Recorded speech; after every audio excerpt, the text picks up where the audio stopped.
그녀의 손가락이 키보드 위를 춤추듯 빠르게 움직였다. 모니터 화면에는 복잡한 숫자들이 폭포수처럼 쏟아져 내렸지만 서연의 눈은 그 속에서 미세한 불협화음을 찾아내는 매의 눈처럼 날카롭게 빛나고 있었다. 몇 시간째 그녀는 최태석 전무가 총괄하는 신도시 개발 프로젝트의 최종 보고서를 검토하고 있었다. 모두가 완벽하다고 칭송하는 그룹의 미래를 책임질 거대한 프로젝트였다. 하지만 그녀의 직감은 계속해서 위험 신호를 보내고 있었다. 뭔가 이상했다. 숫자의 흐름이 미묘하게 뒤틀려 있었다. 일반적인 회계 감사나 재무팀의 검토로는 절대 발견할 수 없는 아주 교묘하게 숨겨진 흔적이었다. 마치 숙련된 예술가가 자신의 서명을 그림 한 구석에 숨겨놓은 것처럼 누군가가 의도적으로 만들어 놓은 인위적인 조작의 냄새가 났다. 서연은 마른 입술을 혀로 축이며 다시 한번 처음부터 데이터를 훑어 내려갔다. 그녀의 심장이 불안하게 뛰기 시작했다. 이것은 단순한 실수가 아니었다. 같은 시각 아우라 그룹의 최고층에 위치한 회장실에서는 또 다른 형태의 전쟁이 벌어지고 있었다. 갓 취임한 젊은 CEO 강지훈은 선친의 갑작스러운 죽음으로 왕좌에 올랐지만 그 왕좌는 가시방석이나 다름없었다. 그의 앞에는 선친 시절부터 그룹을 지탱해온 공신들이자 이제는 그의 권위를 시험하려는 늙은 늑대들이 앉아 있었다. 그 중심에는 바로 최태석 전무가 있었다. 그는 온화한 미소를 띠고 있었지만 그 눈빛은 이제 막 날개짓을 시작한 어린 왕을 비웃는 듯한 교만함으로 가득했다. 회장님, 아직 그룹의 전체적인 흐름을 파악하기에는 시간이 필요하실 겁니다. 신도시 개발 프로젝트는 제가 오랫동안 공들여온 중요한 사업이니 염려 마시고 제게 맡겨주시는 것이 어떻겠습니까? 최태석의 목소리는 꿀처럼 달콤했지만 그 안에는 지훈의 능력을 불신하는 가시가 숨어 있었다. 다른 이사들 역시 동조하는 듯 조용히 고개를 끄덕였다. 그들은 강지훈을 아직 경험 없는 풋내기로 취급하며 자신들의 기득권을 지키기 위해 보이지 않는 벽을 쌓고 있었다. 강지훈은 속내를 감춘 채 희미한 미소를 지었다. 그는 유학 시절부터 아버지의 뒤를 이어 아우라 그룹을 이끌기 위해 철저하게 준비해왔다. 낡고 부패한 관행을 뿌리 뽑고 투명하고 혁신적인 기업으로 아우라를 재탄생시키는 것이 그의 목표였다. 그리고 그 목표를 가로막는 가장 큰 장벽이 바로 눈앞의 최태석이라는 것을 본능적으로 알고 있었다. 하지만 아직은 때가 아니었다. 섣불리 칼을 휘둘렀다가는 자신이 먼저 베일 수 있었다. 전무님의 경륜과 능력을 믿습니다. 다만 앞으로는 모든 주요 프로젝트의 진행 상황을 제가 직접 보고받고 싶습니다. 투명한 경영, 그것이 선친의 유지를 잇는 길이라고 생각합니다. 팽팽한 신경전이 오가는 회의가 끝나고 강지훈은 홀로 남아 창밖으로 펼쳐진 서울의 야경을 내려다보았다. 수많은 빌딩의 불빛들이 마치 그가 짊어져야 할 아우라 그룹의 무게처럼 느껴졌다. 그는 개혁을 원했지만 신뢰할 수 있는 자신의 사람이 절실히 필요했다. 저 거대한 성벽에 어디부터 무너뜨려야 할지 그는 깊은 고뇌에 빠졌다. 그때 그의 비서가 조심스럽게 다가와 서류 하나를 내밀었다. 전략기획실의 한서연 대리가 긴급 보고를 요청했다는 내용이었다. 서연은 몇 번이고 망설였다. 이메일 작성 창을 열었다 닫기를 수십 번 반복했다. 이 보고서를 제출하는 순간 그녀는 아우라 그룹의 절대 권력자인 최태석 전무를 적으로 돌리게 된다. 그는 자신에게 거슬리는 존재는 가차없이 짓밟아 버리는 것으로 유명했다. 쥐도 새도 모르게 회사에서 사라진 사람들이 한둘이 아니라는 흉흉한 소문도 있었다. 힘겹게 들어온 회사였다. 지난날의 가난과 서름을 딛고 오직 실력 하나로 버텨온 자리였다. 이 모든 것을 한순간에 잃을 수도 있었다. 하지만 그녀의 눈앞에 어린 시절 부당한 권력 앞에 모든 것을 잃고 눈물을 흘리시던 아버지의 모습이 스쳐 지나갔다. 불의를 보고 눈 감는다면 평생을 후회 속에 살게 될 것이라고 가르치셨던 아버지의 목소리가 귓가에 맴돌았다. 서연은 눈을 질끈 감았다 떴다. 그녀의 눈빛은 더 이상 흔들리지 않았다. 이것은 단순히 회사의 비리를 밝히는 일이 아니었다. 이것은 그녀 자신의 신념과 양심을 지키는 싸움이었다. 그녀는 결심을 굳히고 보고서 파일에 암호를 걸어 CEO 직속 보고 라인으로 전송했다. 보내기 버튼을 누르는 그녀의 손가락은 미세하게 떨리고 있었다. 최태석은 자신의 사무실에서 값비싼 와인을 음미하며 만족스러운 미소를 짓고 있었다. 오늘 이사회에서 그는 어린 CEO의 길을 확실히 꺾어놓았다고 생각했다. 아우라 그룹은 곧 자신의 손아귀에 들어올 것이었다. 신도시 개발 프로젝트는 그의 오랜 수건 사업이자 막대한 비자금을 조성할 황금알을 낳는 거위였다. 그는 수년에 걸쳐 완벽한 자금 세탁 시스템을 구축해 놓았고 그 누구도 감히 자신의 성격에 발을 들여놓을 수 없으리라 확신했다. 그는 자신의 충직한 부하인 김 부장을 불렀다. 요즘 회사 분위기는 어떤가? 특히 전략기획실에 쓸데없는 호기심을 가진 녀석은 없겠지. 그의 질문에는 뼈가 있었다. 김 부장은 즉시 그 의미를 알아차리고 허리를 숙였다. 염려 마십시오, 전무님. 모두 전무님의 지시를 하늘처럼 여기고 있습니다. 혹여나 불온한 움직임이 보이면 즉시 처리하겠습니다. 최태석은 만족스럽게 고개를 끄덕였다. 그는 한서연이라는 이름의 먼지처럼 작은 존재가 자신의 완벽한 계획에 균열을 일으킬 첫 번째 망치질을 했다는 사실을 꿈에도 알지 못했다. 강지우는 자신의 사무실로 돌아와 한서연이 보낸 보고서를 열었다. 처음에는 또 하나의 실무적인 보고서련이 생각했지만 파일을 열어보는 순간 그의 표정은 굳어졌다. 보고서는 신도시 개발 프로젝트의 자금 흐름에서 발견된 이상 징후를 놀라울 정도로 집요하고 논리적으로 파고들고 있었다. 단순한 의혹 제기가 아니었다. 명확한 데이터와 통계 분석을 통해 조작된 숫자자의 배후를 암시하고 있었다. 보고서의 마지막에는 이것은 빙산의 일각에 불과할 수 있음이라는 작성자의 대담한 경고까지 덧붙여져 있었다. 지우는 자리에서 벌떡 일어났다. 심장이 거세게 뛰기 시작했다. 이것이 바로 그가 찾던 돌파구일지도 모른다. 최태석의 아성에 균열을 낼 수 있는 첫 번째 실마리.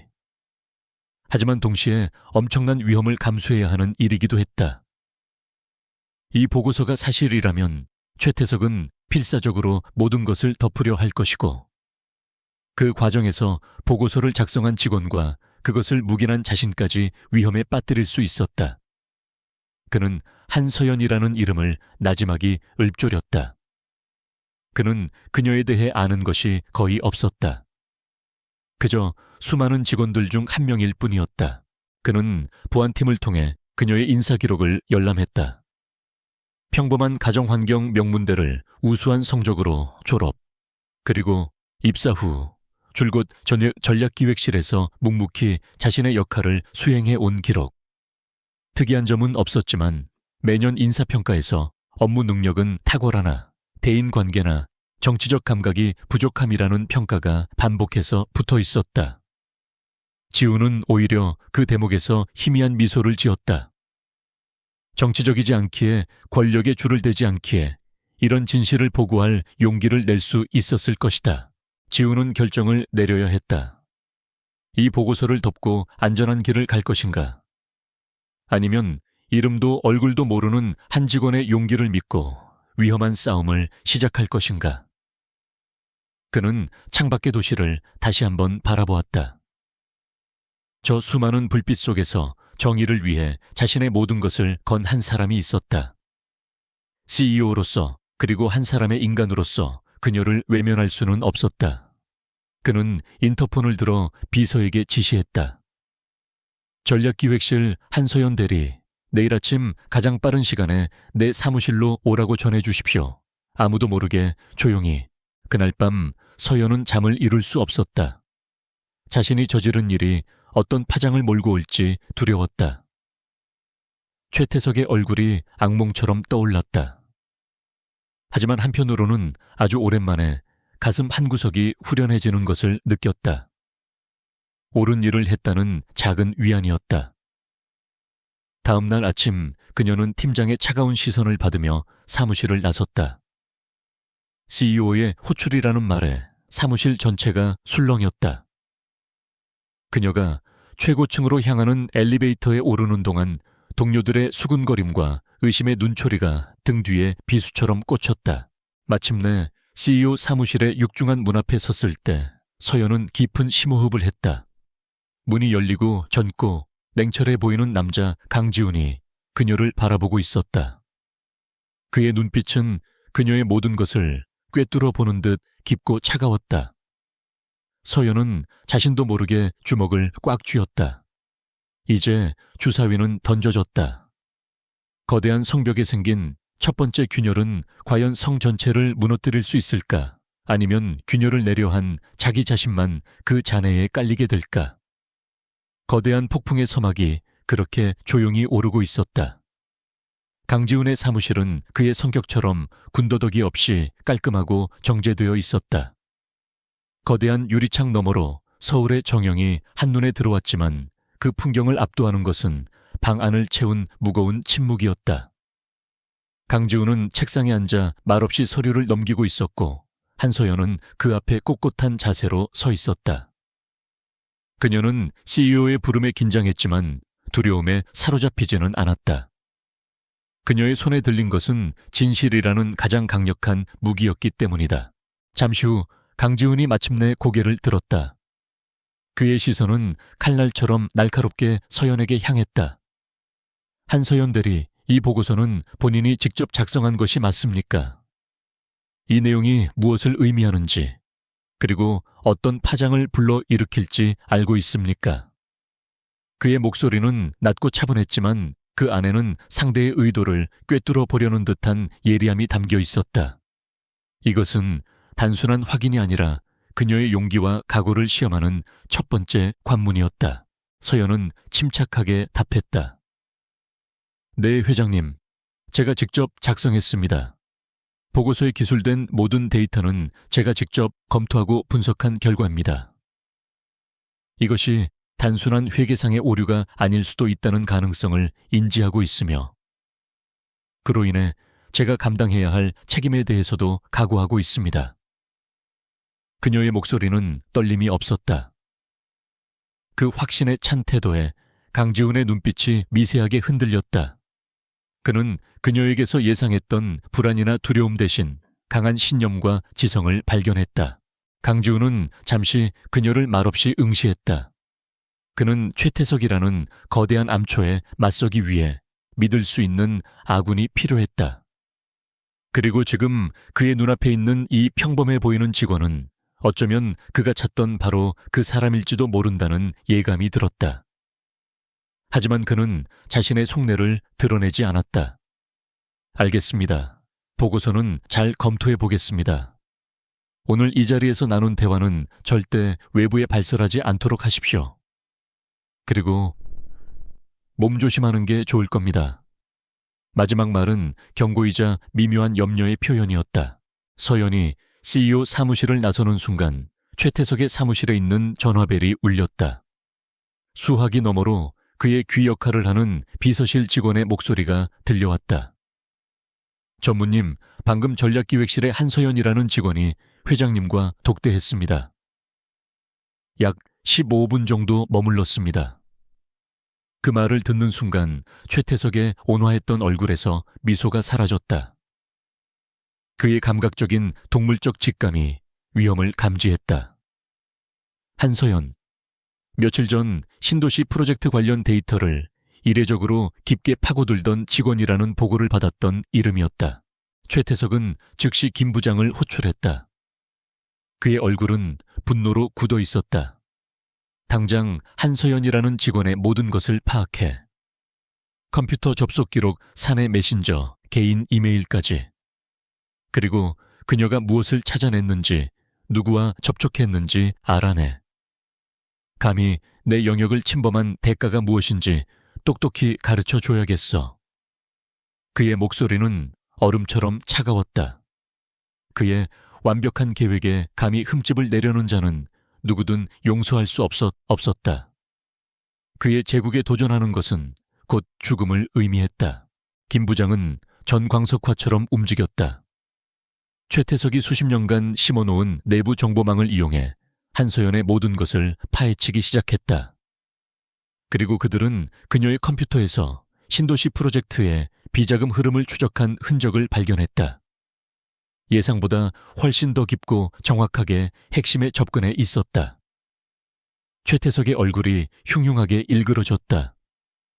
이대로 두었다가는 모든 것이 수포로 돌아갈 판이었다. 그는 더 이상 망설일 시간이 없다고 판단했다. 싹은 더 자라기 전에 잘라버려야 했다. 그날 오후부터 보이지 않는 거미줄이 서연의 주변을 옥죄기 시작했다. 그녀는 CEO와의 만남 이후 오히려 더 조용히 자신의 업무에 몰두했다. 강지훈의 마지막 경고가 마음에 걸렸지만 섣불리 행동하기보다는 상황을 지켜보기로 했다. 하지만 그녀는 알지 못했다. 이미 그녀의 이름으로 된 가짜 이메일이 경쟁사인 태영건설의 임원에게 발송되었고 그 이메일에는 신도시 프로젝트의 핵심 입찰 정보가 담겨 있었다는 사실을. 모든 것은 그녀의 IP 주소를 통해 이루어졌고 증거는 완벽하게 조작되었다. 그리고 마침내 폭풍이 몰아쳤다. 바로 다음 날 아침 감사팀 직원들이 갑자기 전략기획실에 들이닥쳤다. 그들은 한치의 망설임도 없이 서연의 자리로 향했다. 감사팀장은 모두가 들으라는 듯 큰 소리로 외쳤다. 한서연 씨, 당신을 회사 기밀 유출 혐의로 긴급 감사하겠습니다. 변호사를 선임할 권리가 있으며 지금부터 모든 묵비권은 당신에게 불리하게 작용할 수 있습니다. 사무실의 모든 공기가 순간적으로 얼어붙었다. 동료들의 시선이 경악과 불신, 그리고 약간의 조소가 뒤섞인 채 그녀에게 꽂혔다. 서연은 무슨 영문인지 알 수 없어 하얗게 질린 얼굴로 굳어버렸다. 기밀 유출이라니 말도 안 되는 소리였다. 그녀는 결백을 주장하려 했지만 감사팀 직원들은 막무가내로 그녀의 컴퓨터를 압수하고 모든 서류를 뒤지기 시작했다. 그리고 얼마 지나지 않아 한 직원이 결정적 증거를 찾아냈다는 듯 외쳤다. 그녀의 개인 서랍 깊숙한 곳에서 태영건설 명의의 법인카드가 발견된 것이다. 그것은 최태석과 김 부장이 지난밤 그녀가 퇴근한 사이 몰래 넣어둔 것이었다. 모든 증거는 그녀가 범인이라고 소리치고 있었다. 조작된 이메일 발송 기록, 그녀의 서랍에서 나온 경쟁사의 법인카드, 그리고 최근 그녀가 신도시 프로젝트의 민감한 정보에 접근했다는 기록까지. 그녀는 완벽하게 설계된 덫에 걸려든 것이다. 그녀를 바라보는 동료들의 눈빛은 차갑게 변해 있었다. 어제까지 함께 웃고 떠들던 그들은 이제 그녀를 회사를 팔아넘기려 한 배신자로 취급했다. 서연은 깊은 절망감과 배신감에 휩싸여 온몸을 떨었다. 이 소식은 즉시 CEO인 강지훈에게도 보고되었다. 보고를 받는 그의 얼굴은 감정을 읽을 수 없을 만큼 평온했지만 책상 아래에서 꽉 쥔 그의 주먹은 가늘게 떨리고 있었다. 너무나 완벽했다. 너무나 시기적절했다. 마치 잘 짜인 각본처럼 그녀가 자신에게 위험 신호를 보낸 바로 다음 날 이런 일이 터진 것이다. 지우는 이것이 최태석의 솜씨라는 것을 직감했다. 자신에게 온 보고서의 존재를 눈치채고 보고자를 제거하여 자신에게 보내는 경고의 메시지. 하지만 그는 움직일 수 없었다. 감사팀이 제시한 증거는 표면적으로 너무나 명백했다. 이 상황에서 섣불리 그녀를 감쌌다가는 공범으로 몰리거나 아직 불안정한 자신의 입지만 더욱 위태로워질 뿐이었다. 그는 CEO로서 회사의 규율과 절차를 따라야만 했다. 그의 결정은 회사의 미래에 영향을 미쳤고 개인적인 감정이나 의심만으로 공식적인 감사 결과를 뒤집을 수는 없었다. 그는 괴로웠다. 자신의 무력함에 분노가 치밀었다. 결국 징계위원회는 신속하게 열렸고 결과는 이미 정해져 있었다. 한서연에게는 직위 해제 및 대기 발령이라는 중징계가 내려졌다. 또한 회사는 그녀에게 막대한 규모의 손해배상 청구 소송을 준비하기 시작했다. 한순간에 그녀는 촉망받는 인재에서 회사의 기밀을 팔아넘긴 범죄자로 전락했다. 그녀의 모든 노력과 희생이 물거품이 되는 순간이었다. 그녀는 징계위원회에서 끝까지 자신의 결백을 주장했지만 아무도 그녀의 말을 믿어주지 않았다.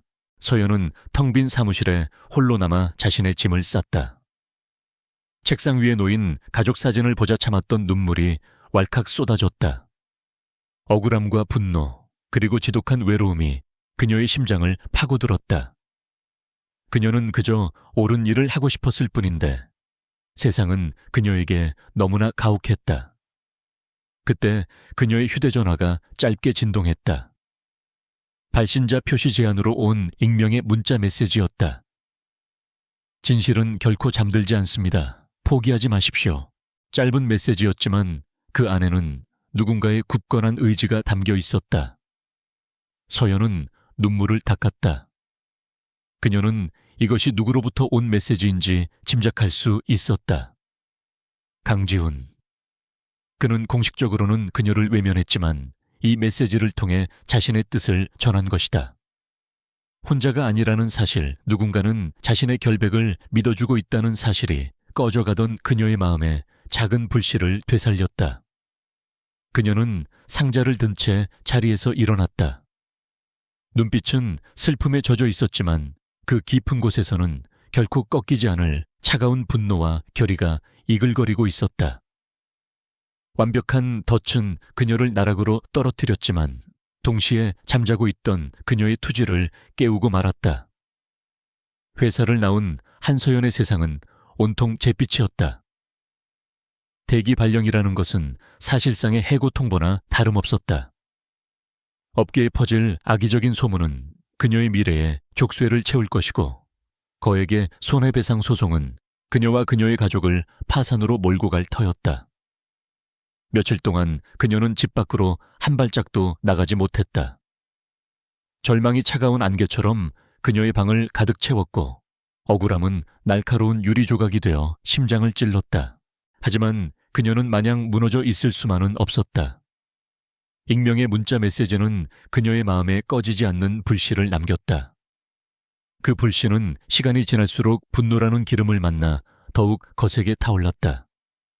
이대로 주저앉는 것은 최태석이 원하는 바였다. 그의 교활한 미소를 떠올리자 서연은 이를 악물었다. 그녀는 피해자로 남지 않을 것이다. 자신의 손으로 직접 진실을 파헤쳐 더러운 거짓의 가면을 벗겨내리라 다짐했다. 그녀는 작은 서재를 자신만의 전쟁 지휘 본부로 삼았다. 회사에서 쫓겨나 내부 자료에 접근할 수는 없었지만 그녀의 가장 강력한 무기는 바로 자신의 머릿속에 있었다. 지난 몇 달간 신도시 프로젝트의 데이터를 파고들며 느꼈던 모든 위화감과 의심스러운 숫자들의 흐름을 기억 속에서 끄집어냈다. 그녀는 밤을 새워가며 기억에 의존해 자금 흐름도를 다시 그리기 시작했다.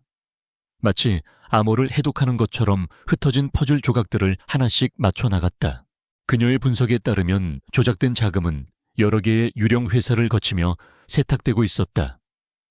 이 회사들의 법인 등기부등본을 떼어보기 위해 그녀는 변장을 하고 직접 등기소를 찾아다녔다. 모자를 깊게 눌러쓰고 안경을 낀 그녀의 모습은 이전에 단정한 커리어 우먼과는 거리가 멀었다. 하지만 그녀의 눈빛만은 이전보다 더욱 날카롭게 빛나고 있었다.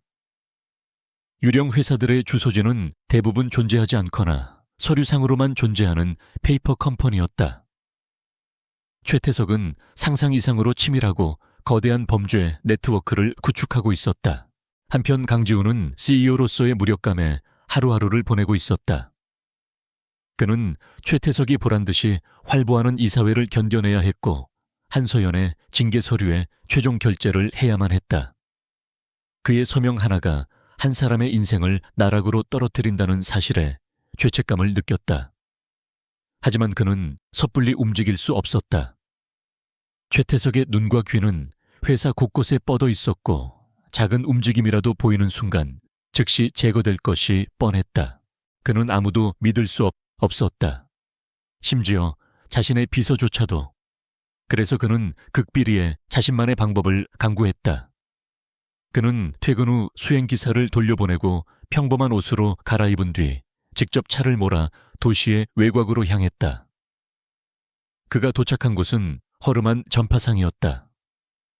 그곳은 과거 유학 시절 해킹에 천재적인 재능을 보였던 대학 후배가 운영하는 곳이었다. 지우는 후배에게 누구도 추적할 수 없는 대포폰과 보안 이메일 계정을 만들어달라고 부탁했다. 이것이 그의 방역을 위한 첫 번째 준비였다. 지우는 한서연이 무너지지 않았을 것이라고 굳게 믿었다. 그녀가 보고서를 제출할 때 보여주었던 그 강인한 눈빛은 쉽게 꺾일 리 없었다. 그는 그녀에게 연락할 방법을 찾아야 했다. 그녀의 집 주변에는 이미 최태석의 하수인들이 감시하고 있을 가능성이 높았다. 그는 오랜 고민 끝에 입사 동기이자 지금은 지방의 한직으로 밀려나 있는 친구에게 조심스럽게 연락했다. 그 친구는 최태석의 라인과는 전혀 무관한 신뢰할 수 있는 사람이었다.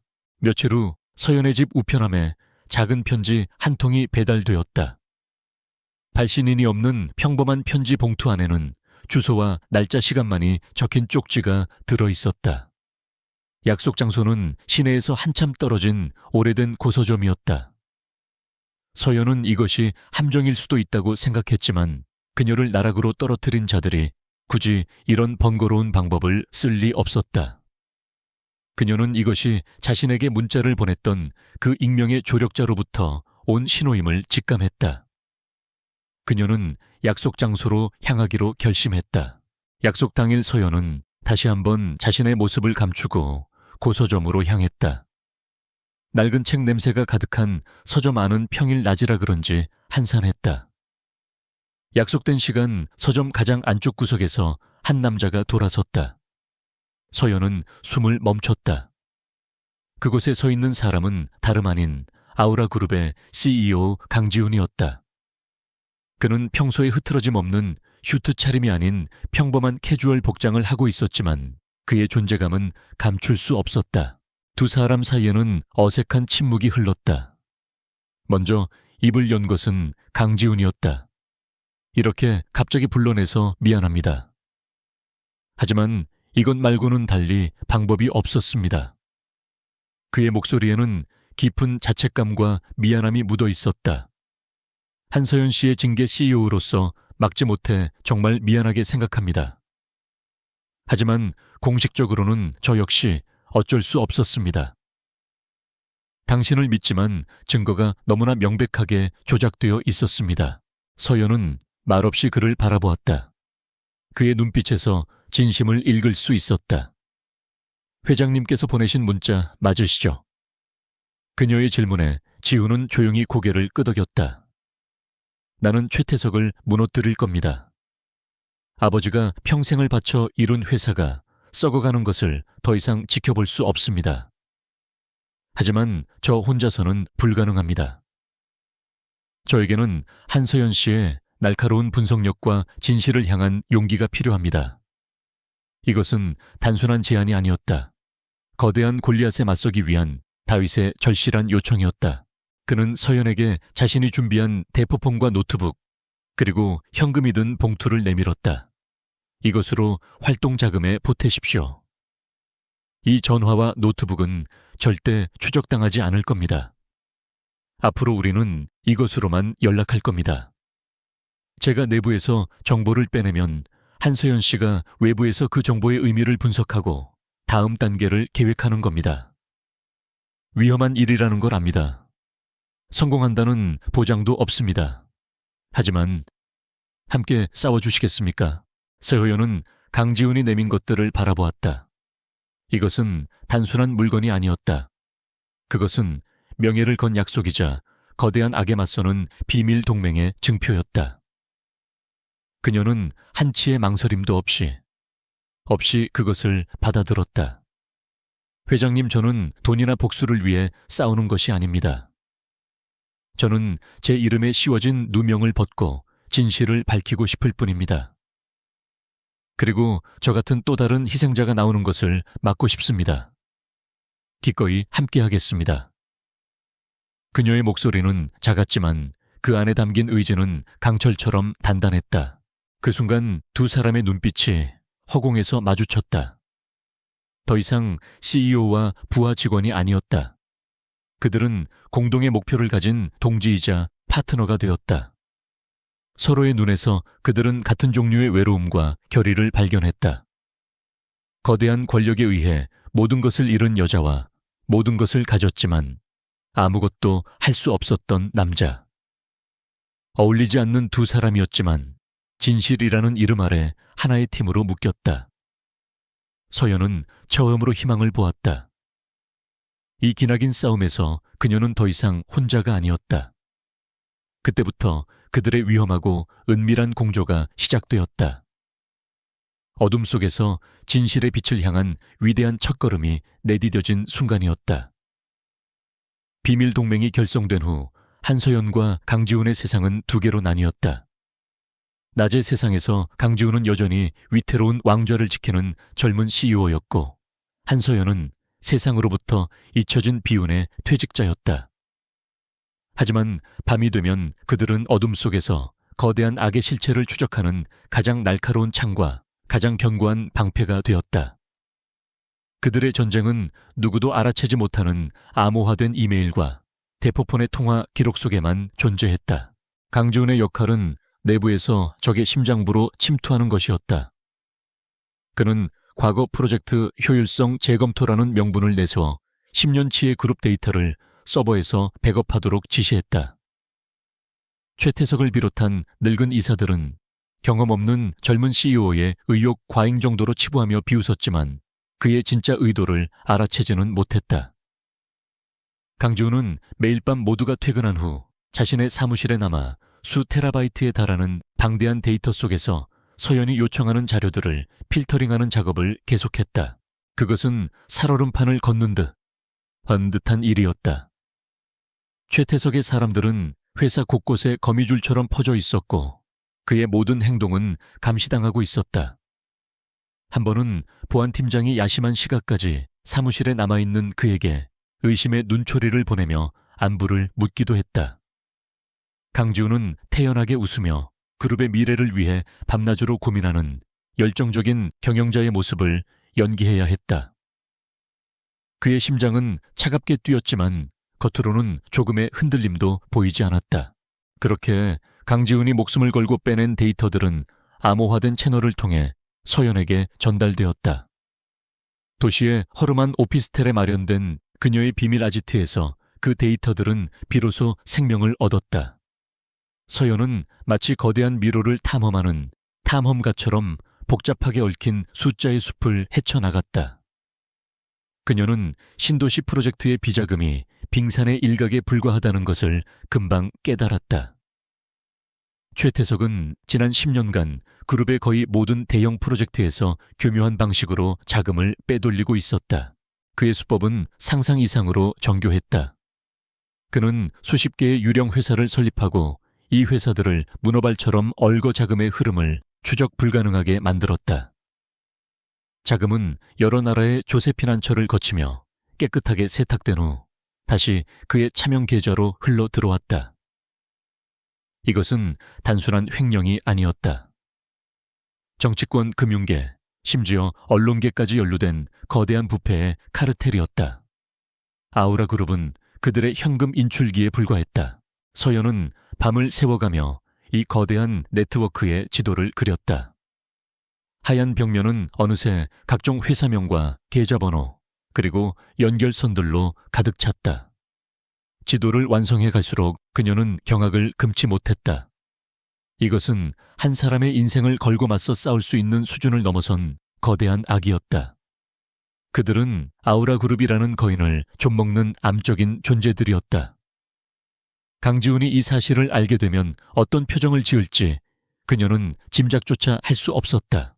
늦은 밤 그들의 비밀 통화가 연결되었다. 서연은 차분하지만 단호한 목소리로 자신이 발견한 사실들을 설명했다. 수화기 너머로 지훈의 거친 숨소리가 들려왔다.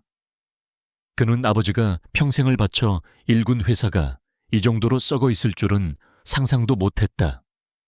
깊은 침묵 끝에 그가 입을 열었다. 예상보다 훨씬 더 심각하군요. 이 정도 규모라면 우리가 섣불리 건드리는 순간 역으로 삼켜질 수도 있습니다. 그들은 자신들의 제국을 지키기 위해 무슨 짓이든 할 겁니다. 그의 말은 현실이 되었다. 그들이 진실의 핵심에 가까워질수록 최태석의 압박 또한 거세졌다. 어느 날 밤 서연은 아지트에서 작업을 마치고 집으로 돌아가던 길에 누군가 자신을 미행하고 있다는 사실을 깨달았다. 어두운 골목길 뒤따라오던 발걸음 소리가 의도적으로 그녀의 등골을 서늘하게 만들었다. 그녀는 필사적으로 인파 속으로 뛰어들어 간신히 따돌릴 수 있었지만 그날 밤 그녀는 공포로 뜬 눈으로 밤을 새워야 했다. 위협은 거기서 그치지 않았다. 며칠 후 그녀의 집 현관문 앞에는 목이 잘린 비둘기 사체가 놓여 있었다. 그것은 명백한 경고였다. 더 이상 파고들면 다음은 내 차례가 될 것이라는 무언의 협박. 서연은 위협에 굴복할 것인가 아니면 계속 나아갈 것인가의 기로에 섰다. 그녀는 두려웠지만 그럴수록 그녀의 투지는 더욱 불타올랐다. 그녀는 대포폰으로 비둘기 사체 사진을 찍어 강지훈에게 보냈다. 더 이상 물러설 곳이 없다는 무언의 메시지였다. 사진을 본 강지훈은 분노로 온몸을 떨었다. 그 비열한 협박은 서연뿐만 아니라 그 자신에 대한 공격이기도 했다. 그는 더 이상 그녀를 혼자 위험에 노출시킬 수 없다고 판단했다. 그는 즉시 자신이 가장 신뢰할 수 있는 경호팀을 비밀리에 고용하여 서연의 아지트와 집 주변을 24시간 감시하도록 조치했다. 그는 서연에게 말했다. 절대 혼자 다니지 마십시오. 그리고 조금이라도 위험을 느끼면 즉시 내게 연락해야 합니다. 당신은 혼자가 아닙니다, 한서연 씨. 내가 반드시 지켜줄 겁니다. 그의 단호한 목소리는 서연의 불안한 마음을 진정시켜 주었다. 공유된 위험은 역설적으로 두 사람의 관계를 더욱 굳건하게 만들었다. 그들의 대화는 이제 단순한 정보 공유를 넘어섰다. 그들은 서로의 안위를 걱정하고 두려움을 나누고 서로에게 용기를 북돋워 주었다. 삭막한 싸움 속에서 피어난 이 미묘한 감정의 교류는 그들이 지치지 않고 앞으로 나아갈 수 있는 유일한 원동력이었다. 어느 날 서연은 자금 세탁에 이용된 수십 개의 유령 회사들 사이에서 하나의 공통점을 발견했다. 모든 회사의 법인 설립 서류에 찍힌 법무법인의 직인이 동일했던 것이다. 법무법인 청송. 그것은 업계에서 그리 알려지지 않은 작은 로펌이었다. 하지만 그 로펌의 대표 변호사는 과거 최태석의 고등학교 동창이라는 것을 강지훈이 내부 인사 기록을 통해 확인해 주었다. 마침내 거대한 네트워크의 실마리가 잡히기 시작한 것이다. 그들은 부패의 고리를 끊어낼 첫 번째 목표를 정했다. 그 순간 길고 어두웠던 터널의 끝에서 희미한 빛이 보이기 시작했다. 법무법인 청송이라는 실마리를 잡았지만 그들의 조사는 곧바로 거대한 벽에 부딪혔다. 청송은 최태석의 오랜 친구인 대표 변호사의 비호 아래 모든 기록을 철저하게 관리하고 있었다. 변호사 의뢰인 비밀유지 특권은 그들에게 완벽한 방패가 되어주었다. 서연과 지훈은 최태석의 비자금이 청송을 통해 세탁되었다는 심증은 있었지만 그것을 증명할 결정적인 물증을 확보할 수 없었다. 시간은 흐르는데 그들은 교착 상태에 빠져버렸다. 좌절감은 무거운 납덩이처럼 서연의 어깨를 짓눌렀다. 그녀는 며칠 밤낮으로 벽에 붙은 네트워크 지도만 멍하니 바라보았다. 모든 연결고리는 명확했지만 그 시작점을 알 수 없었다. 마치 실타래의 첫 매듭을 찾지 못해 헤매는 기분이었다.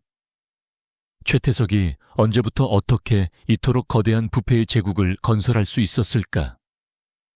그 첫 번째 범죄의 현장은 어디였을까? 그녀의 머릿속은 온통 의문으로 가득 찼다. 그러던 어느 새벽 지쳐 잠시 눈을 붙였던 서연의 뇌리 속으로 까맣게 잊고 있던 과거의 기억 하나가 섬광처럼 스쳐 지나갔다. 그녀가 아우라 그룹에 갓 입사했던 신입사원 시절의 일이었다. 당시 회사는 베리디아 에코 콤플렉스라는 친환경 신도시 프로젝트를 야심차게 추진하고 있었다. 혁신적인 기술과 미래지향적인 비전으로 세간의 주목을 한몸에 받았던 거대 프로젝트였다. 서연 역시 그 프로젝트의 일원이 되고 싶어 가슴 설렜던 기억이 생생했다. 하지만 프로젝트는 어느 날 갑자기 아무런 합리적인 설명도 없이 전면 중단되었다. 회사는 예상치 못한 집안 문제와 사업성 재검토라는 애매한 이유를 댔지만 당시 프로젝트에 참여했던 실무자들 사이에서는 납득할 수 없다는 불만이 터져 나왔다. 프로젝트 중단으로 회사는 막대한 손실을 입었고 그 책임은 고스란히 당시 프로젝트를 총괄하던 박진수 부장에게 돌아갔다. 그는 결국 불명예스럽게 회사를 떠나야 했다. 서연은 자리에서 벌떡 일어났다. 심장이 미친 듯이 뛰기 시작했다. 그때는 너무 어려서 그리고 직급이 낮아서 그저 회사의 결정에 의문을 품는 수준에 그쳤지만 지금은 달랐다. 최태석의 범죄 수법을 파악한 지금 그 모든 과정이 너무나 의심스러웠다. 어쩌면 베리디아 프로젝트의 좌초는 단순한 사업 실패가 아니라 최태석의 첫 번째 거대 범죄를 은폐하기 위한 거대한 연극이 아니었을까. 그 막대한 손실금 속에 그의 첫 비자금이 숨겨져 있었을지도 모른다. 그녀는 즉시 보안 채널을 통해 강지훈에게 자신의 가설을 전했다. 지훈은 서연의 날카로운 직관에 감탄하며 즉시 베리디아 에코 콤플렉스 의와 관련된 모든 자료를 다시 훑어보기 시작했다. 공식적인 보고서는 모두 최태석의 입맛에 맞게 조작되어 있었지만 그는 포기하지 않고 당시 인사 기록까지 파헤쳤다. 그리고 마침내 박진수라는 이름과 그의 개인 연락처를 찾아냈다. 그는 불복종이라는 사유로 강제 퇴직 처리되어 있었다. 강지훈은 자신이 직접 박진수 부장을 만나보겠다고 했다. 하지만 결과는 좋지 않았다. 박진수는 아우라 그룹에 자만 들어도 치를 떠는 사람이 되어 있었다. 그는 강지훈을 선친의 뒤를 이은 또 다른 부패한 경영자로 취급하며 문전박대했다. 그는 10년 전의 상처가 너무나 깊어 다시는 그 지긋지긋한 진흙탕 싸움에 발을 들이고 싶어 하지 않았다. 지우는 허탈하게 발길을 돌릴 수밖에 없었다. 상황을 전해 들은 서연은 깊은 고민에 빠졌다. 그리고 그녀는 자신이 직접 그를 만나야겠다고 결심했다. 그녀는 CEO인 강지훈과 달랐다. 그녀 역시 회사로부터 모든 것을 빼앗기고 내쳐진 피해자였다. 같은 아픔을 겪은 사람만이 그의 다친 마음을 열 수 있을지도 모른다고 생각했다. 그녀는 박진수 부장이 운영하는 작은 식물원으로 향했다. 그는 도시를 떠나 한적한 교외에서 식물들을 가꾸며 조용한 삶을 살고 있었다. 박진수는 갑자기 찾아온 서연을 경계했다. 또다시 아우라 그룹의 사람이 찾아온 것에 대해 노골적인 불쾌감을 드러냈다. 하지만 서연은 물러서지 않았다. 그녀는 자신이 겪었던 일 억울하게 기밀 유출범으로 몰려 쫓겨나게 된 사정을 담담하게 털어놓았다. 그리고 그녀가 밤을 새워가며 완성한 부패 네트워크 지도를 그의 앞에 펼쳐 보였다. 부장님, 저는 복수를 하려는 게 아닙니다. 저는 단지 진실을 알고 싶습니다. 그리고 베리디아 프로젝트가 그 모든 진실의 시작점이라고 생각합니다. 박진수는 지도를 보고 큰 충격에 빠졌다. 지도 위에는 그가 익히 알던 이름들도 몇몇 보였다. 그는 오랫동안 침묵했다. 그의 얼굴에는 과거의 분노와 현재의 두려움이 교차했다. 그가 입을 열었다. 젊은 아가씨가 감당하기에는 너무나 위험한 일이야. 최태석은 악마 같은 인간이야. 그자는 자신의 앞을 막는 건 뭐든지 부숴버리지. 나처럼 말이야. 그의 목소리는 깊은 체념에 잠겨 있었다. 서연은 그의 눈을 똑바로 바라보며 말했다. 두렵습니다. 하지만 이대로 포기하면 저는 평생 억울한 누명을 쓴 채 살아가야 합니다. 부장님께서 평생을 바쳐 이루고 싶으셨던 그 꿈, 그 혁신적인 프로젝트가 더러운 범죄의 자금을 만들기 위한 수단으로 이용되었다는 사실을 이대로 묻어두실 겁니까? 부장님의 엔지니어로서의 자부심을, 명예를 되찾고 싶지 않으십니까? 그녀의 목소리는 진심으로 떨리고 있었다. 그녀의 마지막 말은 박진수의 가장 깊은 곳을 건드렸다. 그는 엔지니어로서의 자부심 하나로 평생을 살아온 사람이었다. 자신의 꿈과 열정이 담긴 프로젝트가 더럽혀졌다는 사실은 그에게 무엇보다 큰 모욕이었다. 그는 한참을 망설였다. 가족들의 얼굴이 아른거렸지만 동시에 불의에 눈감았던 지난 10년간의 부끄러운 세월이 그의 가슴을 짓눌렀다. 마침내 그는 결심했다. 그는 서연을 데리고 자신의 서재 깊숙한 곳으로 향했다. 그는 낡은 책장 뒤에 숨겨진 작은 금고를 열었다. 그 안에는 먼지 쌓인 서류 뭉치 하나가 보관되어 있었다. 프로젝트가 중단될 때 나는 뭔가 이상하다는 걸 직감했네. 그래서 공식적으로 모든 자료를 파기하기 전에 핵심적인 원본 장부와 설계도를 개인적으로 복사해 두었지. 언젠가 진실을 밝힐 날이 올지도 모른다고 생각하면서. 하지만 용기가 없었어. 그는 서류 뭉치를 서연에게 건넸다. 그것은 지난 10년간 그를 괴롭혔던 무거운 짐이자 이제는 진실을 밝힐 마지막 열쇠였다. 서연은 떨리는 손으로 그 서류를 받아들었다. 마침내 그들이 그토록 찾아 헤매던 부패의 제국을 무너뜨릴 결정적인 증거, 그 잊혀졌던 열쇠를 손에 넣는 순간이었다. 박진수 부장에게서 건네받은 10년 묵은 서류 뭉치는 부패의 제국을 무너뜨릴 수 있는 판도라의 상자였다. 한서연은 비밀 아지트에서 며칠 밤낮으로 서류 더미에 파묻혔다. 낡은 종이 냄새와 희미한 잉크 냄새가 방 안을 가득 채웠지만 그녀는 전혀 피곤한 줄 몰랐다. 그녀의 눈은 잃어버린 역사의 조각들을 꿰맞추는 고고학자처럼 빛나고 있었다. 그리고 마침내 그녀는 결정적인 증거, 바로 스모킹건을 찾아냈다. 서류 속에는 조작된 지질 조사 보고서가 들어있었다. 베리디아 프로젝트 부지에 심각한 결함이 있는 것처럼 꾸며 프로젝트를 중단시킬 명분을 만든 것이다. 또한 실체도 없는 유령 회사들에게 컨설팅 비용과 자재 대금 명목으로 거액의 자금이 흘러들어간 가짜 세금 계산서들이 첨부되어 있었다. 모든 자금의 최종 승인란에는 당시 실무 책임자였던 최태석의 서명이 선명하게 남아있었다. 이것은 그의 첫 번째 범죄에 대한 완벽한 증거였다. 증거를 확보했지만 서연과 지우는 섣불리 움직이지 않았다. 최태석은 거대한 성의 주인이었고 성급하게 정문을 공격했다가는 성벽 위에서 쏟아지는 화살에 맞아 쓰러질 것이 뻔했다. 그들은 다시 한번 비밀리에 만났다. 이번에는 지훈이 마련한 안전 가옥이었다. 지도와 서류를 앞에 두고 두 사람은 최태석의 제국을 무너뜨릴 전략을 세웠다. 공격의 핵심은 서연이 제안한 내부로부터의 붕괴였다. 서연은 말했다. 왕을 직접 공격하는 것은 하책입니다.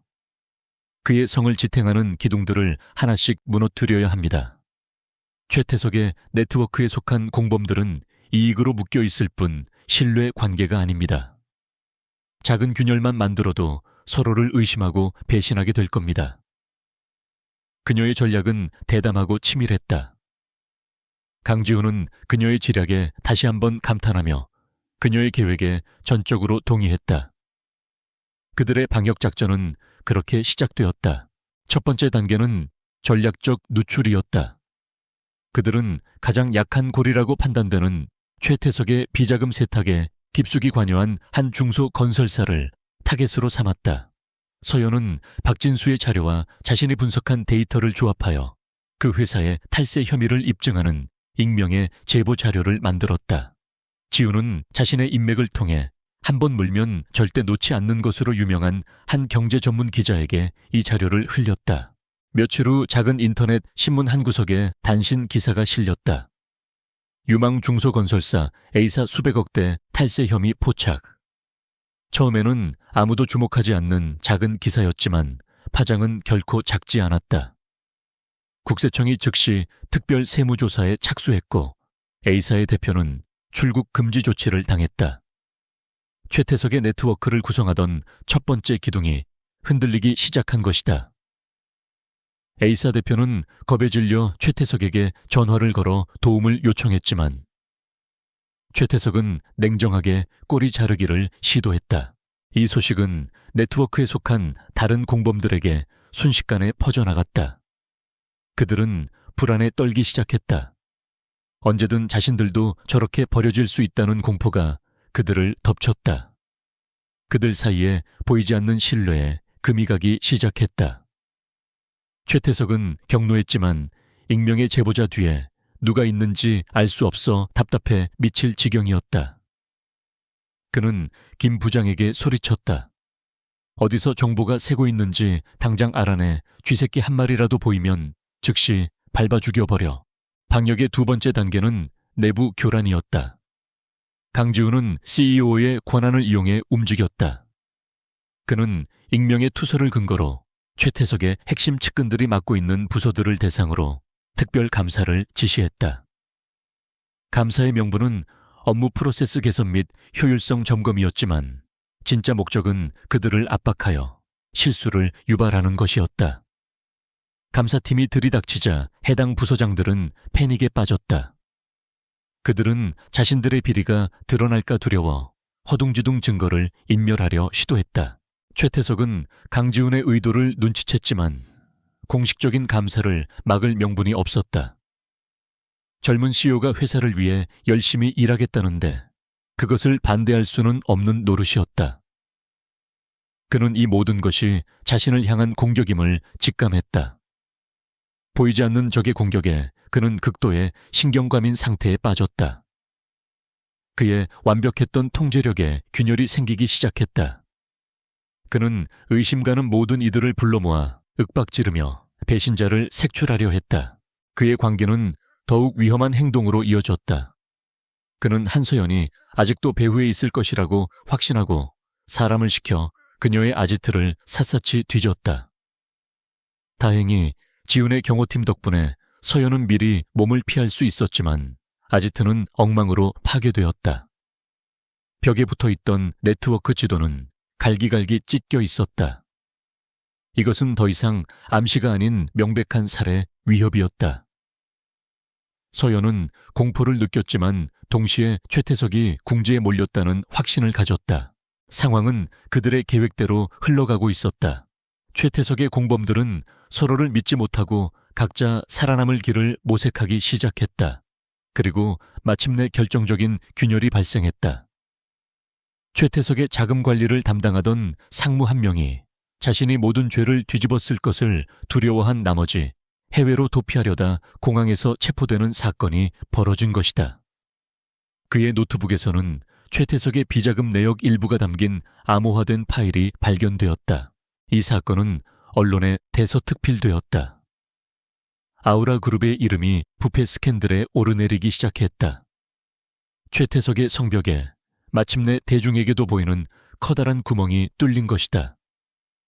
그는 더 이상 이 상황을 조용히 덮을 수 없게 되었다. 그는 자신이 누구와 싸우고 있는지 어렴풋이 짐작하기 시작했다. 자신의 발밑을 파고드는 교활한 쥐새끼가 바로 그 연약해 보이던 계지바이와 자신이 풋내기라고 무시했던 젊은 CEO라는 사실을. 그의 분노는 하늘을 찔렀고 이제 그는 이판사판으로 정면 대결을 준비하기 시작했다. 전면전에 서막이 올랐다. 해외로 도피하려던 상무가 체포된 사건은 최태석의 목을 조여오는 올가미의 시작에 불과했다. 그는 자신의 충직한 부하가 남긴 암호화된 파일이 검찰의 손에 넘어갔다는 사실을 보고받았다. 물론 그 파일만으로는 자신의 핵심 범죄를 입증할 수 없었지만 문제는 그 파일이 열어젖힐 판도라의 상자였다. 검찰과 언론은 피냄새를 맡은 상어처럼 달려들 것이고 자신의 제국은 외부의 공격에 속수무책으로 노출될 터였다. 최태석은 며칠 동안 자신의 사무실에 틀어박혀 광기에 가까운 분노와 편집증적인 의심에 사로잡혔다. 그는 바보가 아니었다. 흩어져 있던 퍼즐 조각들이 마침내 하나의 그림으로 맞춰지고 있었다. 익명의 제보 강지훈의 시기적절한 내부 감사, 그리고 결정적으로 모든 사건의 시발점이 되었던 한서연이라는 이름. 그는 자신이 애송이라고 무시했던 젊은 CEO와 벌레처럼 밟아버렸다고 생각했던 여직원이 손을 잡고 자신의 등 뒤에 비수를 꽂았다는 사실을 깨달았다. 그의 분노는 이내 차가운 사리로 변했다. 쥐새끼들을 이대로 둘 수는 없었다. 그는 더 이상 어둠 속에 숨어서 소극적으로 대응하지 않기로 결심했다. 전쟁을 원한다면 기꺼이 피비린내 나는 전쟁을 선사해 주리라. 그는 김 부장을 통해 강지훈에게 개인적인 저녁 식사를 제안했다. 공식적인 회의가 아닌 둘만의 만남. 이것은 화해의 제스처가 아닌 최후 통첩을 위한 자리였다. 강지훈은 최태석의 의도를 즉시 간파했다. 이것은 협상이 아닌 협박을 위한 자리일 것이다. 안전가옥에서 연락을 받은 한서연은 지훈의 안전을 걱정하며 만남을 말렸다. 위험합니다. 그가 무슨 짓을 할지 몰라요. 함정일 수도 있습니다. 하지만 지훈은 단호했다. 아니오, 가야 합니다. 피할 수 없는 싸움이라면 더 이상 뒤에 숨을 수는 없습니다. 그의 눈을 보고 직접 확인해야겠습니다. 그가 어디까지 알고 있고 무엇을 계획하고 있는지. 그는 서연을 안심시키며 만일을 대비해 초소형 녹음 장치를 준비했다.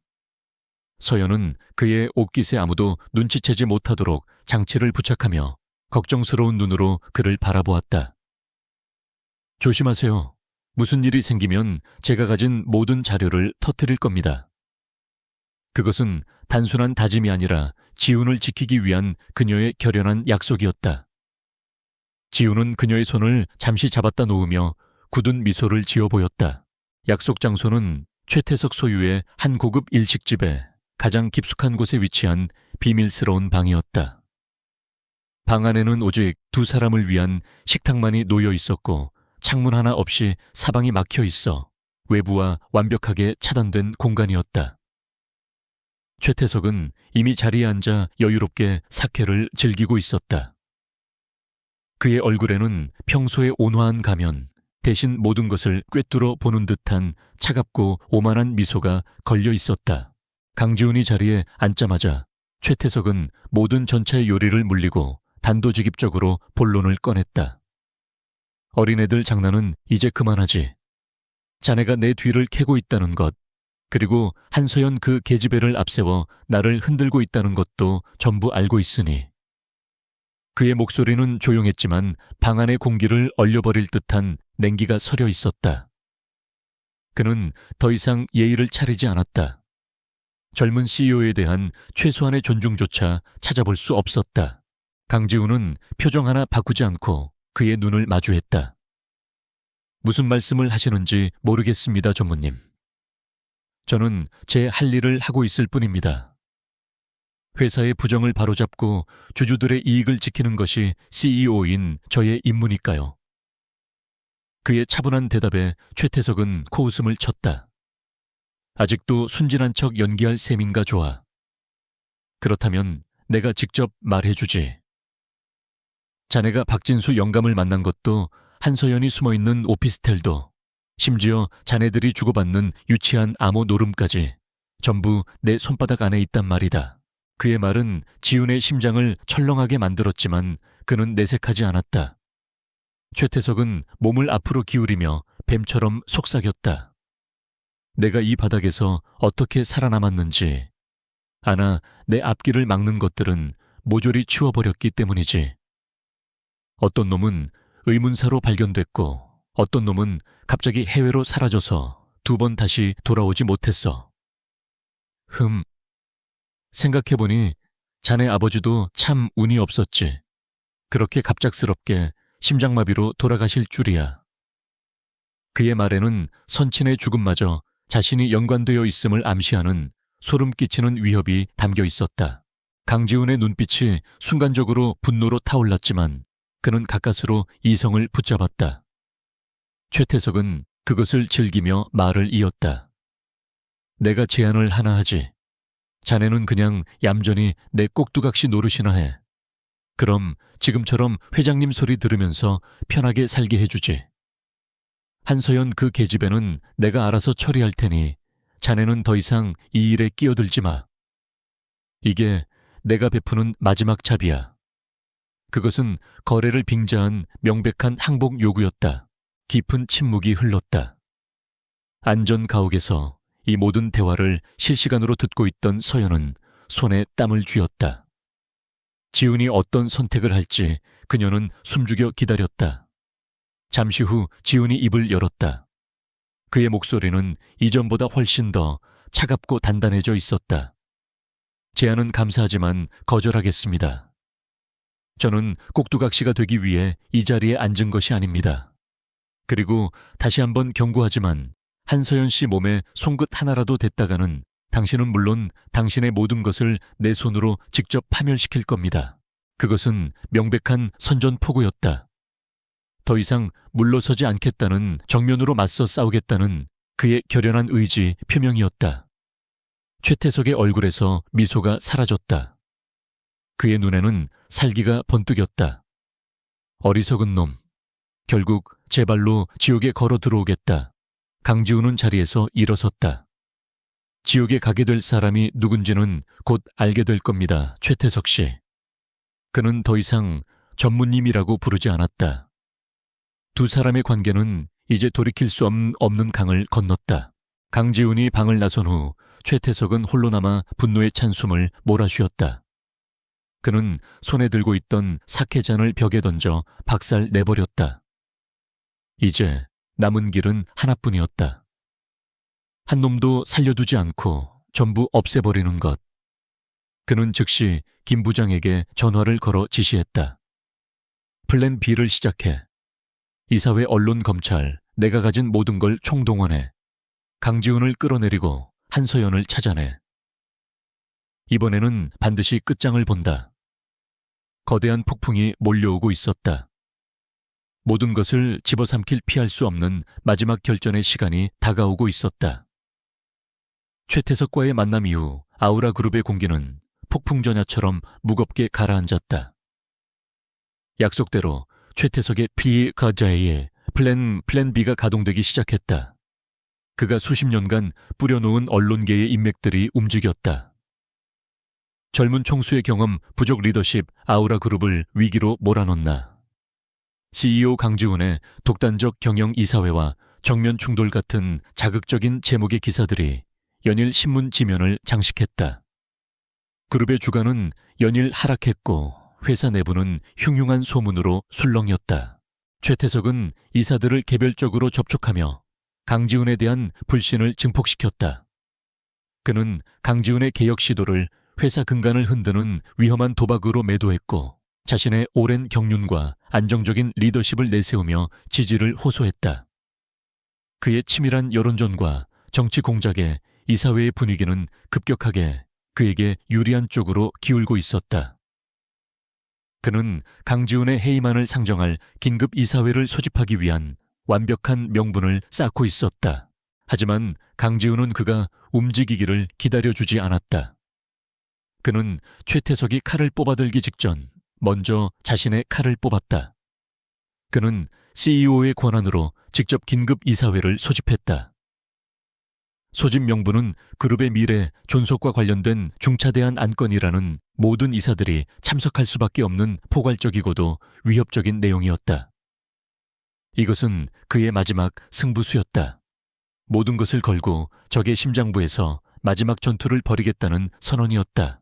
이사회 당일 아우라 그룹 최고층의 회의실에는 대한민국 재계를 움직이는 거물들이 모두 모여들었다. 공기 중에는 보이지 않는 스파크가 튀는 듯 팽팽한 긴장감이 흘렀다. 최태석은 승리를 확신한 개선 장군처럼 여유롭게 회의실에 들어섰다. 그는 이미 과반수가 넘는 이사들을 자신의 편으로 끌어들였다고 믿고 있었다. 오늘 이 자리에서 그는 젊고 오만한 CEO를 끌어내리고 자신이 아우라 그룹의 새로운 주인이 될 터였다. 회의가 시작되자마자 최태석은 기다렸다는 듯이 자리에서 일어나 강지훈을 맹렬하게 공격하기 시작했다. 그는 준비해온 자료를 흔들며 강지훈의 경영 능력을 조목조목 비판했고 최근의 주가 하락과 회사 내 혼란의 모든 책임을 그에게 돌렸다. 그의 선동적인 연설에 동조하는 이사들이 고개를 끄덕였다. 분위기는 완전히 최태석에게 넘어간 듯 보였다. 그는 연설을 마치며 강지훈 CEO에 대한 해임안을 긴급 발의하겠다고 선언했다. 바로 그 순간이었다. 모두의 시선이 강지훈에게 쏠렸다. 그가 어떻게 방역할지 혹은 이대로 무너질지 모두가 숨죽여 지켜보고 있었다. 강지훈은 조금의 동요도 없는 얼굴로 자리에서 일어났다. 그는 최태석을 향해 말했다. 전무님의 회사에 대한 걱정 잘 들었습니다. 하지만 해임안을 논의하기 전에 이 자리에서 반드시 짚고 넘어가야 할 문제가 있습니다. 회사의 오랜 암적 존재를 도려내지 않고서는 그 어떤 미래도 논할 수 없기 때문입니다. 그의 폭탄 선언에 회의장은 술렁였다. 강지훈은 말을 이었다. 오늘 이 자리에 그 암적 존재의 실체를 증명해줄 특별 증인을 모셨습니다. 그의 말이 끝나답냐. 끝나기 무섭게 육중한 회의실 문이 열렸다. 모든 이사들의 시선이 문으로 향했다. 그리고 그곳으로 들어서는 사람의 모습을 보고 모두가 경악을 금치 못했다. 특히 최태석의 얼굴은 순식간에 하얗게 굳어버렸다. 회의실로 걸어 들어온 사람은 바로 한서연이었다. 그녀는 더 이상 억울하게 쫓겨났던 나약한 직원이 아니었다. 그녀의 걸음걸이는 당당했고 그녀의 눈빛은 강철처럼 단단했다. 그녀는 회의장 중앙에 서서 자신을 경멸과 의심의 눈으로 바라보는 이사들을 차례로 둘러본 뒤 최태석에게 시선을 고정했다. 그 짧은 순간 두 사람의 시선이 허공에서 부딪혔다. 서연의 눈에는 두려움 대신 차가운 결의가, 최태석의 눈에는 당혹감과 끓어오르는 분노가 담겨 있었다. 강지훈의 지시에 따라 회의실에 대형 스크린이 켜졌다. 서연은 마이크를 잡고 자신의 차분하지만 힘있는 목소리로 프레젠테이션을 시작했다.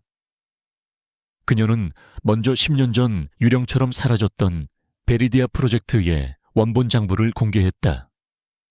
조작된 보고서와 거액의 자금이 유령 회사로 흘러들어간 증거, 그리고 그 모든 것을 승인한 최태석의 서명이 화면에 클로즈업되자 이사들 사이에서 낮은 탄성이 터져 나왔다. 다음으로 그녀는 자신이 밤을 새워 완성한 부패 네트워크 지도를 화면에 띄웠다. 베리디아 프로젝트에서 시작된 비자금이 어떻게 수십 개의 유령 회사를 거쳐 정치권과 금융계의 검은 돈으로 세탁되었는지 그 거대한 범죄의 전모가 한눈에 펼쳐졌다. 지도 위에는 이 자리에 앉아있는 몇몇 이사들의 이름과 연관된 회사들도 포함되어 있었다. 해당 이사들의 얼굴은 사색이 되었다. 그리고 마침내 마지막 증거가 공개되었다. 이 모든 범죄의 주모자가 누구인지 그의 목소리로 직접 들어보시겠습니다. 서연의 말이 끝나자 회의실에는 강지훈과 최태석의 비밀스러운 저녁 식사 자리에서 녹음된 파일이 울려 퍼졌다. 자신의 범죄를 스스로 자랑하는 최태석의 오만한 목소리, 강지훈을 협박하는 비열한 목소리, 심지어 선대 회장의 죽음마저 암시하는 소름 끼치는 그의 목소리가 회의실 전체를 가득 채웠다. 회의장은 아수라장이 되었다. 이사들은 충격과 공포에 휩싸여 웅성거렸다. 최태석은 얼굴이 불그락푸르락 변하며 자리에서 벌떡 일어나 소리쳤다. 거짓말이야. 저건 전부 조작된 거야. 저 계집애가 앙심을 품고 꾸며낸 짓이라고. 그가 미친 사람처럼 날뛰며 서연에게 달려들려던 순간 회의실 문이 다시 한번 열렸다. 이번에 들어온 사람들은 검찰 수사관들이었다. 그들은 조용히 하지만 단호하게 최태석에게 다가갔다. 수사팀장이 그의 앞에서 차가운 목소리로 말했다. 최태석 씨 당신을 업무상 횡령 배임 및 돈 세탁 혐의로 긴급 체포합니다. 변호사를 선임할 수 있으며 모든 발언은 법정에서 불리하게 작용할 수 있습니다. 수사관들이 그의 양팔을 붙잡고 수갑을 채웠다. 아우라그룹의 황제처럼 군림하던 그의 시대가 가장 화려한 무대 위에서 가장 치욕적인 방식으로 막을 내리는 순간이었다. 강지훈과 한서연의 목숨을 건 마지막 도박은 완벽한 승리로 끝이 났다. 최태석이 이사회 회의실에서 수갑을 차고 끌려나가는 모습은 대한민국 재계 전체를 뒤흔든 충격적인 사건이었다. 그가 체포되는 장면은 때를 기다렸다는 듯 회의실 밖에 대기하고 있던 기자들의 카메라에 고스란히 담겼고 몇 분 지나지 않아 모든 언론사의 헤드라인을 장식했다. 아우라그룹 최태석 전무 수천억대 비자금 혐의로 긴급 체포. 아우라그룹의 주가는 폭락했고 그룹은 창사 이래 최대의 위기에 봉착했다. 하지만 그것은 파멸을 위한 위기가 아니라 정화를 위한 진통이었다. 검찰의 수사는 최태석의 입이 열리면서 걷잡을 수 없이 확대되었다. 그는 자신의 형량을 줄이기 위해 지난 수십 년간 자신이 구축해온 부패의 네트워크를 스스로 불기 시작했다. 그의 자백은 거대한 태풍이 되어 정치권과 금융계를 휩쓸었다. 그와 결탁했던 고위 공직자들이 줄줄이 옷을 벗었고 검은 돈을 함께 주무르던 기업인들이 차례차례 구속되었다. 대한민국 사회의 썩은 환부가 적나라하게 드러나는 순간이었다. 아우라그룹 내부에서도 대대적인 숙청 작업이 이루어졌다. 최태석의 비호 아래 온갖 부정을 저질렀던 임원들은 모두 법의 심판을 받거나 불명예스럽게 회사를 떠나야 했다. 강지훈은 이 혼란의 중심에서 흔들리지 않고 굳건히 자신의 자리를 지켰다. 그는 위기를 수습하기 위해 비상경영위원회를 꾸렸고 밤낮을 가리지 않고 일하며 사태 해결에 앞장섰다.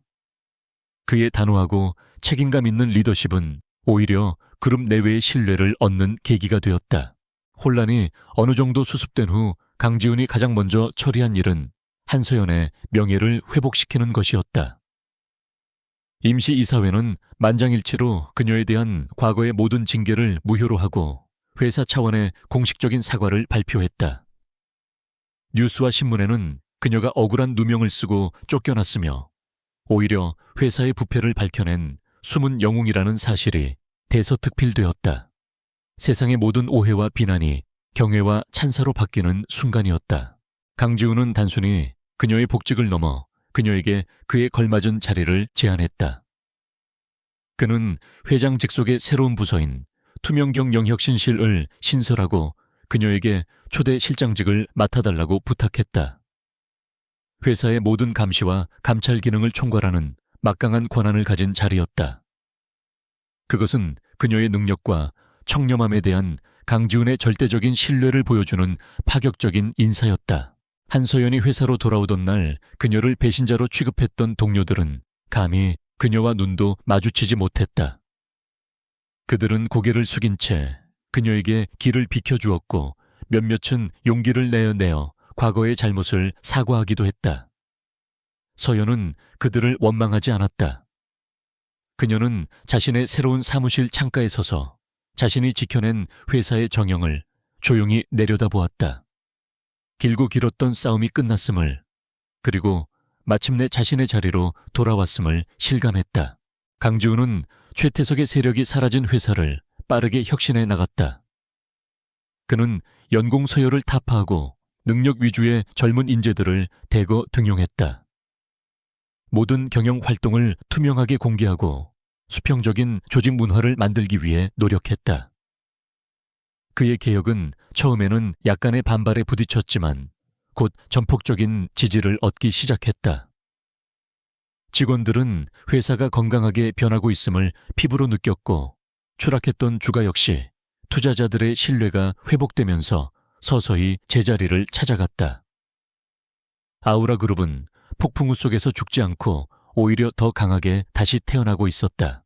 모든 것이 제자리를 찾아가던 어느 날 저녁 강지훈은 한서연을 회장실이 아닌 아우라그룹 빌딩의 옥상 정원으로 불렀다. 화려한 도시의 야경이 발 아래로 펼쳐지는 두 사람만이 아는 비밀스러운 장소였다. 치열했던 전투가 끝난 후 두 사람이 오롯이 단둘이 마주하는 것은 처음이었다. 어색한 침묵 속에서 먼저 입을 연 것은 강지훈이었다. 이제야 모든 것이 끝난 것 같네요. 그의 목소리에는 깊은 안도감이 묻어 있었다. 서연은 조용히 고개를 끄덕였다. 한서연 씨가 없었다면 저는 결코 해내지 못했을 겁니다. 당신의 용기가 저에게 싸울 힘을 주었고 당신의 지혜가 우리를 승리로 이끌었습니다. 진심으로 감사합니다. 그는 언제나처럼 정중했지만 그를 바라보는 그녀의 눈빛은 이전과는 미묘하게 달라져 있었다. 그 눈빛에는 단순한 존경을 넘어선 따뜻한 감정이 담겨 있었다. 강지훈은 그녀에게 한 걸음 더 다가섰다. 그의 눈빛은 그 어느 때보다 진지했다. 처음에는 그저 동지라고 생각했습니다. 같은 적을 향해 싸우는 파트너라고. 하지만 언제부턴가 나는 싸움이 끝난 후에 세상을 생각하게 되었습니다. 그리고 그 세상에는 항상 당신이 있었습니다. 한서연 씨, 나는 당신을 좋아합니다. 그의 고백은 담백했지만 그 안에는 함께 죽음의 문턱을 넘나들며 쌓아온 깊은 진심이 담겨 있었다. 서연은 놀라지 않았다. 그녀 역시 같은 마음이었기 때문이다. 외롭고 힘든 싸움 속에서 그의 존재는 유일한 버팀목이자 희망이었다. 그의 올곧은 신념 자신의 사람을 지키려는 책임감, 그리고 그녀를 향한 따뜻한 믿음이 어느새 그녀의 얼어붙었던 마음에 스며들어 있었다. 그녀는 희미하게 미소 지으며 대답했다. 저도 마찬가지입니다, 강지훈 씨. 그 대답을 듣는 순간 강지훈은 말없이 그녀를 자신의 품에 안았다. 서연은 그의 단단한 가슴에 얼굴을 묻었다. 화려한 도시의 불빛과 시원한 밤바람 속에서 두 사람은 오랫동안 서로의 천을 나누었다. 더 이상 쫓길 필요도 숨을 필요도 없었다. 거대한 폭풍이 지나간 자리에 마침내 고요한 새벽이 찾아왔다. 그것은 아우라 그룹의 새로운 시작을 알리는 새벽이었고 동시에 두 사람의 사랑이 시작되는 눈부신 새벽이기도 했다. 그리고 3년이라는 시간이 흘렀다. 강산도 변한다는 세월 속에서 아우라 그룹은 말 그대로 상전벽해와 같은 변화를 겪었다. 한때 부패와 비리에 온상으로 지목되며 추락했던 회사는 이제 대한민국에서 가장 투명하고 혁신적인 기업의 대명사로 자리매김했다. 강지훈 회장과 한서연 부회장의 리더십 아래 아우라 그룹은 놀라운 성장을 거듭하며 사상 최고의 실적을 경신하고 있었다. 한서연 부회장. 이제 그녀의 이름 앞에는 언제나 철의 여인, 전략의 여왕이라는 수식어가 따라붙었다. 그녀는 더 이상 과거의 상처를 간직한 채 억울함에 떨던 여직원이 아니었다. 그녀는 수만 명의 직원을 이끄는 그룹의 2인자이자 대한민국 재계를 움직이는 가장 영향력 있는 여성 리더 중 한 사람이 되어 있었다. 그녀의 날카로운 통찰력과 단호한 결단력은 수많은 위기에서 회사를 구해냈고 그녀가 주도하는 신사업들은 언제나 성공 신화를 써내려갔다. 오늘도 그녀는 아우라 그룹의 이사회를 직접 주재하고 있었다. 거대한 테이블 상석에 앉은 그녀의 모습에서는 누구도 범접할 수 없는 카리스마가 뿜어져 나왔다. 그녀는 유럽의 유서 깊은 기업과의 대규모 인수 합병 프로젝트를 브리핑하고 있었다. 복잡한 데이터와 국제 정세를 넘나드는 그녀의 분석에는 한치의 오차도 없었고 그녀의 목소리에는 모든 것을 꿰뚫어 보는 듯한 자신감이 넘쳤다. 이사들은 숨을 죽인 채 그녀의 말 한마디 한마디에 집중했다. 한때 그녀를 의심하고 경계했던 늙은 이사들은 이제 모두 사라졌다. 그녀의 곁에는 강지훈과 그녀가 직접 발탁한 젊고 유능한 인재들이 자리하고 있었다. 그들은 한서연을 단순한 상사를 넘어 존경과 경외의 대상으로 여기고 있었다. 회의가 성공적으로 끝나자 모두가 기립하여 그녀에게 박수를 보냈다. 그녀는 가볍게 미소 지으며 고개를 숙였다. 그녀가 꿈꾸던 여왕의 삶은 값비싼 보석이나 화려한 드레스가 아닌 바로 이 자리 스스로의 힘으로 쟁취한 능력과 신뢰의 왕좌 위에 있었다. 강지훈은 회장으로서 그룹의 큰 그림을 그리고 한서연은 부회장으로서 그 그림을 현실로 만들어내는 완벽한 파트너였다. 사람들은 그들을 아우라의 태양과 달이라고 불렀다. 강지훈의 따뜻하고 비전 있는 리더십이 회사를 밖으로 비춘다면 한서연의 차갑고 이성적인 지략이 회사의 내부를 단단하게 지켰다. 그들의 결합은 단순한 부부 경영을 넘어 아우라 그룹을 그 누구도 넘볼 수 없는 철옹성으로 만들었다. 퇴근 후 두 사람은 화려한 저택으로 돌아왔다. 낮 동안에 치열했던 경영인의 모습을 벗고 그들은 평범한 부부의 모습으로 서로를 마주했다. 강지훈은 넥타이를 풀며 아내의 어깨를 부드럽게 감쌌고 한서연은 그의 품에 기대어 비로소 편안한 미소를 지었다. 그들의 집 거실 한쪽 벽에는 그들이 처음 비밀 동맹을 맺었던 낡은 고서점에 흑백 사진이 걸려 있었다. 그들은 가장 힘들었던 시절의 기억을 잊지 않음으로써 현재의 행복이 얼마나 소중한지를 항상 되새겼다. 오늘 이 사회 정말 멋있었어. 모두들 당신에게 완전히 압도당하던데. 강지훈이 미소 지으며 말했다. 서연은 쑥스러운 듯 그의 가슴에 얼굴을 묻었다. 당신이 든든하게 뒤를 받쳐주니까 가능한 일이죠. 아직도 가끔은 꿈만 같아요. 내가 정말 이 자리에 있어도 되는 사람인지. 그녀의 말에 지훈은 그녀의 얼굴을 들어 자신의 눈을 마주하게 했다. 그 자리는 누구도 아닌 바로 당신 자리야, 서연아. 당신이 눈물과 용기로 직접 만들어낸 왕좌라고. 나는 그저 당신의 가장 충성스러운 기사일 뿐이야. 그의 진심 어린 목소리에 서연의 눈가가 촉촉해졌다. 그들은 지난 날을 떠올렸다. 미행의 공포에 떨었던 밤, 살해 위협에 잠 못 이루던 밤, 그리고 모든 것을 걸고 진실을 밝혔던 그날의 기억까지. 그 모든 눈물과 기다림의 시간이 있었기에 지금의 행복이 더욱 값지게 느껴졌다. 주말에 그들은 박진수 전 부장을 찾아갔다. 그는 이제 아우라 그룹의 고문으로서 후배 엔지니어들에게 자신의 지식과 경험을 전수하며 존경받는 삶을 살고 있었다. 세 사람은 함께 정원을 가꾸며 지난 날을 회상했다. 박진수는 두 사람을 바라보며 흐뭇하게 웃었다. 두 사람을 보고 있으면 세상에 아직 정의가 살아있다는 걸 믿게 된다네. 그의 말은 두 사람에게 큰 울림을 주었다. 한편 뉴스에서는 최태석에 대한 소식이 간간히 들려왔다. 그는 무기징역에 가까운 중형을 선고받고 차가운 감옥 안에서 자신의 죗값을 치르고 있었다. 그는 모든 것을 잃었고 세상으로부터 완전히 잊혀진 존재가 되었다. 그가 쌓아 올렸던 부패의 제국은 이제 역사 속에 먼지로 사라져 버렸다. 그날 밤 서연과 지우는 자신들의 집 테라스에 서서 서울의 야경을 내려다보았다. 수많은 빌딩의 불빛들이 별처럼 쏟아져 내렸다. 과거 강지훈이 홀로 외롭게 바라보던 그 풍경을 이제는 그의 곁을 지키는 가장 든든한 동반자와 함께 바라보고 있었다. 강지훈이 서연의 손을 잡으며 나지막이 말했다. 우리가 함께 지켜낸 세상이야. 서연은 그의 어깨에 기댔다. 수많은 눈물과 기다림 끝에 그녀는 마침내 자신의 사랑과 명예 그리고 꿈을 모두 손에 넣었다. 그녀는 CEO와 결혼했고 모두가 우러러보는 여왕과 같은 삶을 살고 있었다. 하지만 그것은 동화 속 이야기처럼 왕자가 선물해준 삶이 아니었다. 그것은 그녀 스스로가 불의와 맞서 싸워 쟁취한 세상.